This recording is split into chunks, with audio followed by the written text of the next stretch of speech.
સમાચાર પર આગળ વાત કરીશું। સુરતમાં સોનાની દાણચોરીના રેકેટનો પર્દાફાશ થયો છે।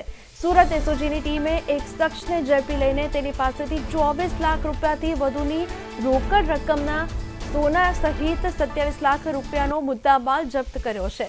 સામે આવેલી વિગત પ્રમાણે દુબઈથી ગેરકાયદેસર રીતે સોનું ગુજરાત લાવવામાં આવતું હતું। તો ઝડપાયેલો શખ્સ કેરિયર તરીકે કામ કરતો હતો, જે સુરતમાં એક ઝવેરીને સોનું આપવા આવ્યો હતો। અમદાવાદ એરપોર્ટ પર ઉતરીને ટ્રેન મારફતે તે સુરત પહોંચ્યો અને ઝવેરીને સોનું પહોંચાડે તે પહેલા જ તેને ઝડપી લેવાયો છે। સોનાની દાણચોરીના વધુ એક સમાચાર। સોનાની દાણચોરીના રેકેટનો પર્દાફાશ થયો છે। દુબઈથી ગુજરાતમાં ગેરકાયદે ઘુસાડવામાં આવતું હતું સોનું। મહત્વની વાત એ છે, સુરત એસઓજીએ ભાવિન કતારિયા નામના શખ્સની ધરપકડ કરી છે। આ સાથે જ પોલીસે 27 લાખનો મુદ્દામાલ પણ જપ્ત કરી લીધો છે। તો દુબઈથી નિરાલી ઉર્ફે નીલ રાજપૂતે મોકલ્યું હતું સોનું।